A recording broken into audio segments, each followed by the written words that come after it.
So a couple days ago, I went to see Thunderbolts, and as someone who walked into this movie expecting probably just a really bad version of James Gunn's KYS Squad from 2022, I walked out of that theater saying, I said, hold up.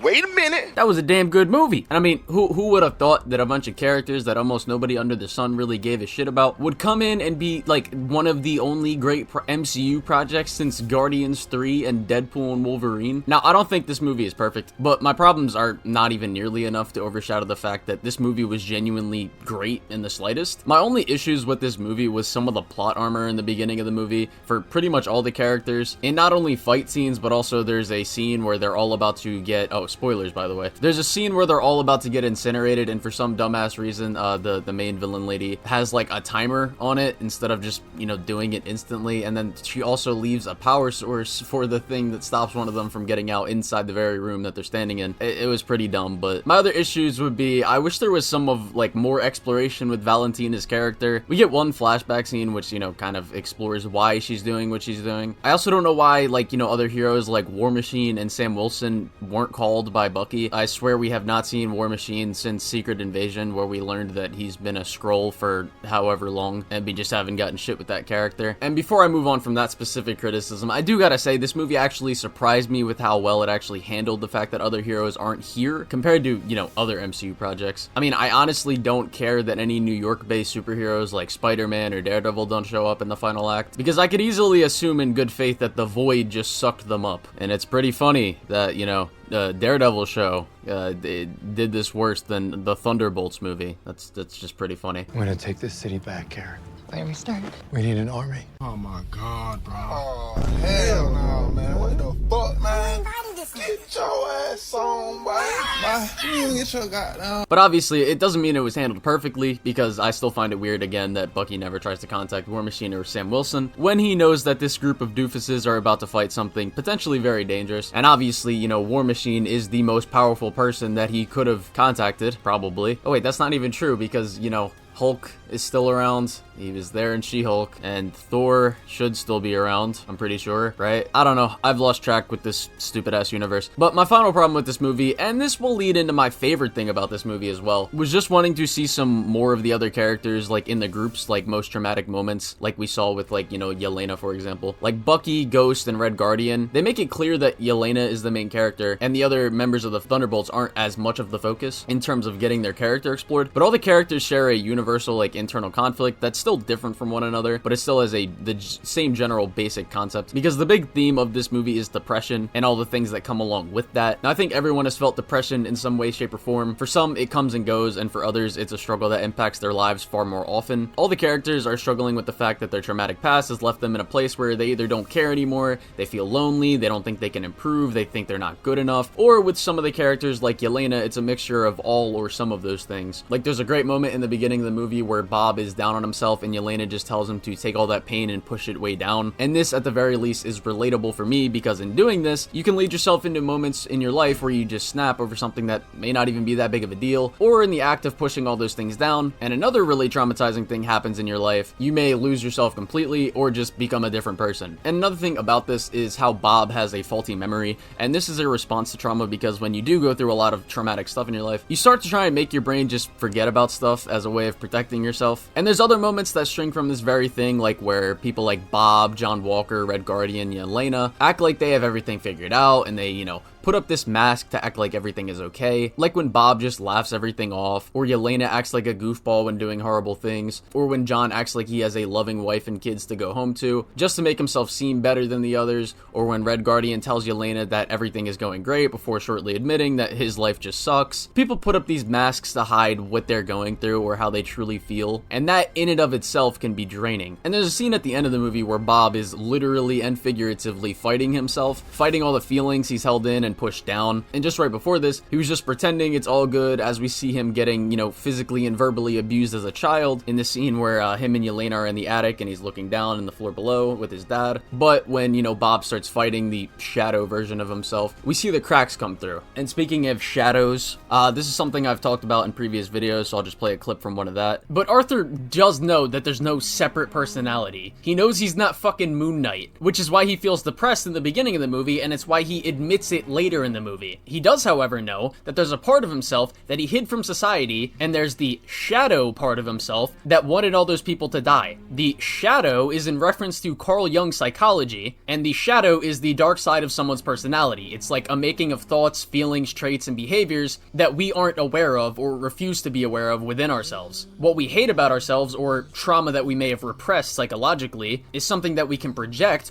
onto other people around us. Coming to terms with your shadow and like overcoming it and facing it is a big theme, or a big thing that's present in a lot of like movies like this that deal with mental health. But like, I've only watched this movie once, and I feel like I just want to watch it again to pick up on some things I've missed, because there's a lot to pick apart with this movie, because it handles its themes very well, and unlike a lot of other Marvel movies, the movie rarely undercuts its serious moments with a joke. But even if they do joke or laugh in serious moments, it feels like super organic. And it's funny that like most of the only two great MCU projects that I think in recent the past couple years is Guardians 3 and Deadpool and Wolverine. These movies are both comedy movies technically, but they rarely ever undercut their serious moments with jokes. But like, for example, with this movie, there's a moment after they all get like bodied by Sentry / Bob, where Yelena snaps, calling all of them, including herself, losers who are just bad people, and Red Guardian chases her down after she walks away, and they have a heartfelt moment where he explains that he felt like he wasn't good enough to be her father, that he thought that she didn't want him to be there after,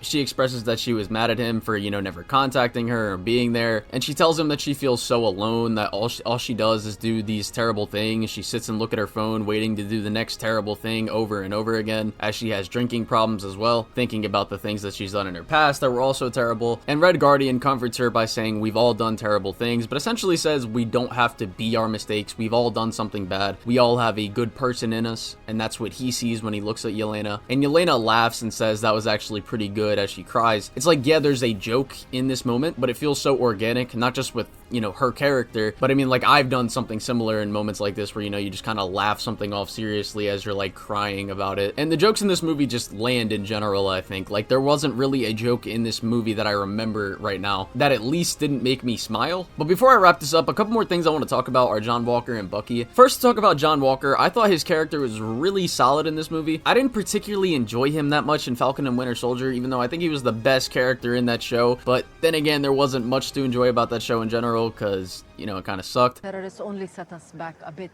You have to stop calling them terrorists.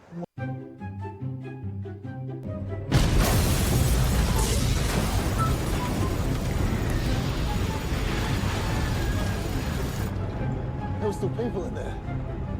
This is the only language these people understand.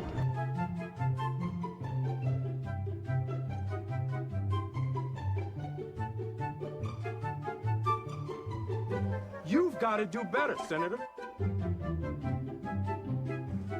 Look, I get it, but you have no idea how complicated this situation is. You know what? You're right. You know what? You're right.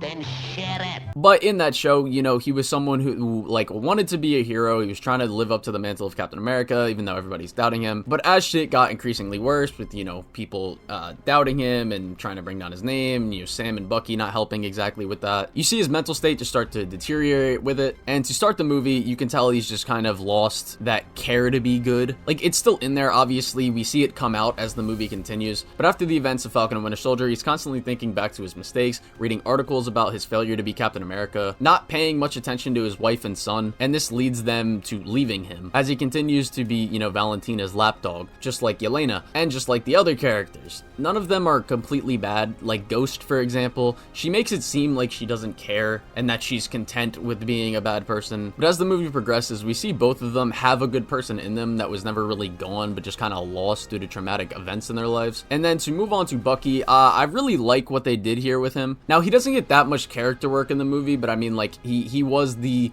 pinnacle character in the MCU of someone doing bad shit that they deeply regret. That you had Tony Stark, who obviously dealt with that. You had Black Widow, who obviously dealt with that. Gamora, who obviously dealt with that. But I always felt like Bucky was the best character in terms of like that theme. Now I know I said in the beginning of the video that I wish we got to see more into his mind like we saw with the other characters, but I'm not as mad with him because we've already seen so much of the bad shit that Bucky has done throughout the MCU projects that we already have enough stuff to go off of, and I think his place in the movie just fits really well. And I think the decision to make him run for Congress is also really smart because Bucky doesn't really want to be violent anymore.